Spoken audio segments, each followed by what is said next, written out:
Hey there, hi there, ho there, it's Chef Cutter Diamond. Welcome you to another Cutter Top 10 video. And today we're going to be looking at something to do with the New England Patriots. Of course, wearing my Tom Terrific jersey. And hoping, well, as of today being taped, is the night that the Patriots play Monday Night Football against the New York Giants. If the Pats win, they retain first place in the AFC and the NFL, which is like a dream. It's like a dream. Pinch me, I'm dreaming. Nevertheless, we're going to be looking at the top 10 New England Patriots players of all time. Here. And I bet sneeze. Sorry about that. Yeah, I don't do retakes because, I lose my momentum. Anyway, first off, it's number 10, Julian Edelman. Edelweiss, as I call him. Edelweiss.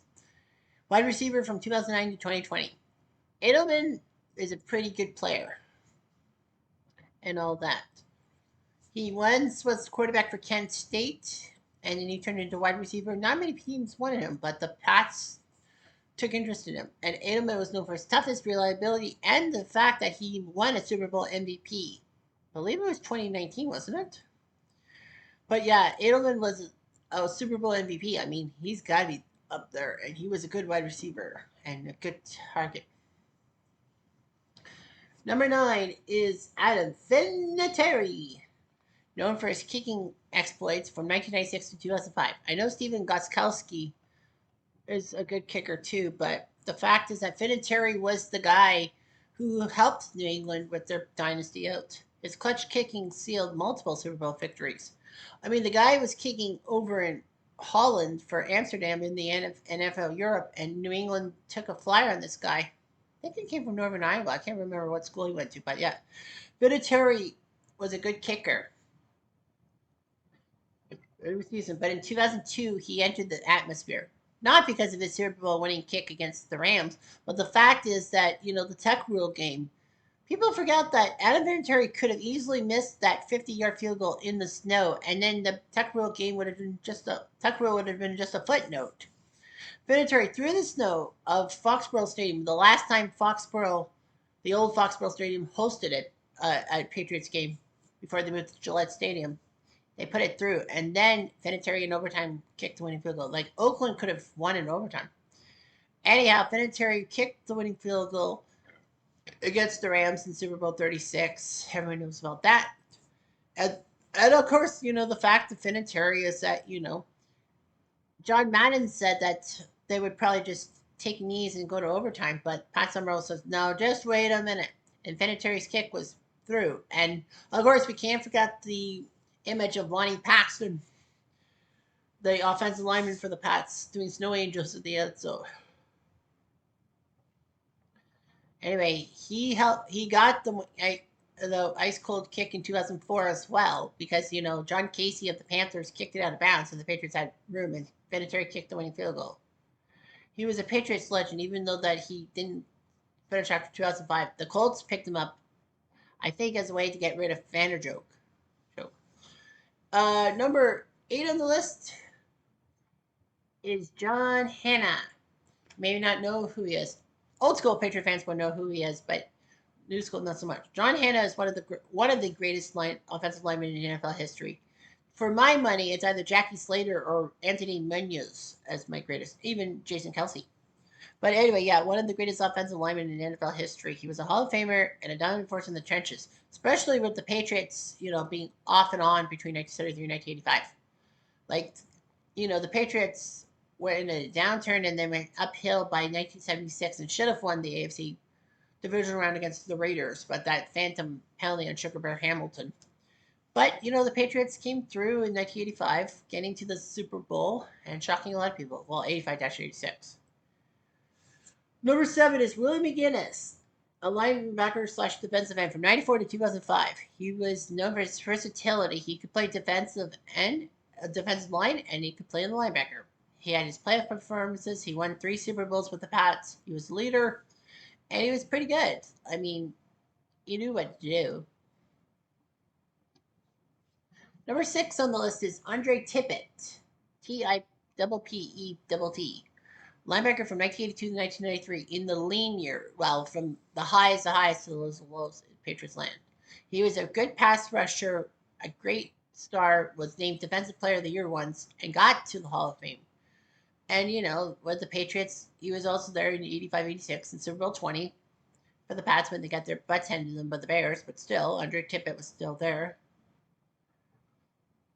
And then, of course, he was there in the low points, but especially in 1991 when the Patriots were doing so badly, they were bought by Victor Kiam, and then he sold them up, and the Patriots almost went to St. Louis before Robert Kraft stepped in. Number 5 is Richard Seymour. Seymour! Anyway, Richard Seymour, defensive end, 2001 to 2008. Richard Seymour had been a big part of the defensive line during the championship runs of 2002 and 2004. He had a powerful presence, multiple Pro Bowl nods, and got to the Hall of Fame. Seymour was also there when the Patriots had that 16-0 regular season, and it didn't give them the championship because the Giants just had to beat us in the freaking final. Of course, I'm still bitter to this day, 17 years later. But nevertheless, Richard Seymour was a pretty good player, number 93 in your books. Number 4 is Ty Law. I thought the Law, but the Law won from 1995 2004. From Michigan. Richard Seymour is from Georgia. I can't remember where Andre Tippett is from. Willie McGinnis said say USC, but I'm wrong. John Hanna, I think, was from USC. I can't remember. And Vinatieri and Julian. But yeah, Ty Law was a great Michigan guy. He was a shutdown corner. The Pats needed someone like that, and he was pivotal. He won 3 Super Bowl rings with the Pats, and he even played offense from time to time. He was known for his clutch interceptions, and he got to the Pro Football Hall of Fame. So, he has to be that great. I mean, Ty Law laid down the law for the Pats in his 3 Super Bowl chances. His first 3 Super Bowls. Huh. Number 3 is Teddy Bruschi. Teddy Bruschi was this powerful linebacker from 1996 to 2008 for the Patriots. He had a defensive spirit, part of the linebacker corps, during the early 2000s. Leadership and heart helped everyone. And the fact of the matter was that, from Arizona, he was one of the main guys in what they call the Desert Swarm defense, in which Arizona had this great defense in the early 90s, but Bruschi was one of them. And the Pats knew to take him, and they did. 12 years of powerful things and all that. There were some people, some good Patriots that didn't make the list, like Steve Grogan didn't make the list, Junior Seau, Roddy Harrison was also a pretty good player, but they didn't make the list. Anyway, number 2 is Gronk from 2010 to 2018. Gronk was this big, I think he's from Arizona, wasn't he? Arizona State. But anyway, yeah, Gronkowski was dynamic. Or I thought he was from Syracuse. Or was that Brzezinski? But anyway, yeah, he revolutionized his position with unmatched athleticism and tenacity. Although you could say that for Antonio Gates and Kellen Winslow Sr. But anyway, he was the key target for Brady. Brady knew that he had his wide receivers, including Edelman and Randy Moss at one time, but knew he could pass it to Gronk. He got to multiple All-Pro selections and 3 Super Bowl rings with the Pats in the 2010s dynasty. That is the Pats. Gronk was a fresh breath of fresh air, if you will, from who ended up being a decent tight end, but from the University of Florida, but just couldn't get out of trouble, and basically Patriot fans just hate his guts. Obviously, I'm not going to say his name because he's not worth it. But yeah, Gronk knew what he could do as a tight end and all that. And he even won the WWE 24/7 title. So whatever. And finally, number 1. Did you really think I wasn't going to say Tom Brady? Well, fuck that. It's Tom Brady. Tom Brady is definitely number 1 on everyone's freaking list of Patriots of all time. I agree. I mean, Would he be number one? Like if he only played like 10 years, maybe he would have. Here's the thing with the guys, like the thing with the Canadians. I mean the Patriots. Tom Brady was a decent quarterback for Michigan in 2000. He got them to the Orange Bowl, in which Michigan escaped because Alabama missed an extra point in overtime. Brady was picked in the 6th round. People didn't know what to think of him. And he freaking came in when Mo Lewis of the Jets plowed Drew Bledsoe near the sidelines. Drew Bledsoe also should be in the top 10 still too, but he wasn't really part of the dynasty, so like we couldn't really put him on the list. But he did win a ring. Yeah, but Tom Brady is fantastic. Like Tom Brady even appeared on Family Guy a couple of times, including the one episode which Peter pretends to be something he's not at his high school reunion, and basically Tom Brady's there too, but he basically runs to the bathroom and then knocks over people, and Tom Brady thinks he's a good blocker. But of course, Peter lets it go to his head and all that. He gets shipped off to London. He faces off against the Patriots as a one-man team, but he gets Brady's respect. But the fact of the matter is that Brady was almost everywhere. Everyone knows Tom Brady as the main NFL color commentator and all that for for Fox, CBS, my ass. But the fact is that Tom Brady kind of knows what he's doing.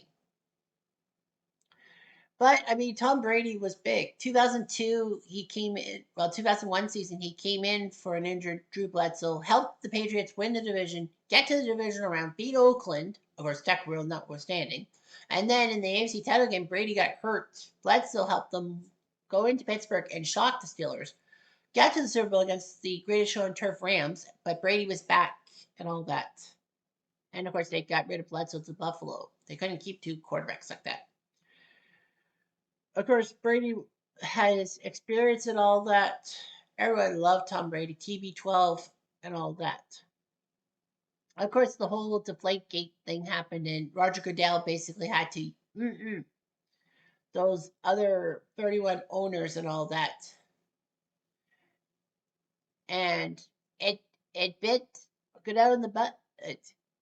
The Pats were 3-1 without Brady, and they won the Super Bowl. I would have loved to see a Patriot player after Goodell gave the Pats the Super Bowl trophy in 2017, basically telling him to go fuck himself and all that. I would have. But the fact of the matter is that, he was big. He was married to Giselle and was, good with 2 kids. But unfortunately, though, there would be a lot of problems in the marriage and all that. And Brady remarried, I think. But anyway, yeah, Tom Brady is almost everywhere and just pissing people off, especially Buffalo Bill fans. Well, whatever. I don't give a flying you know what. But the fact is that Tom Brady is the greatest Patriot of all time. Take it as it comes. Anyhow, I'm just diving a dude.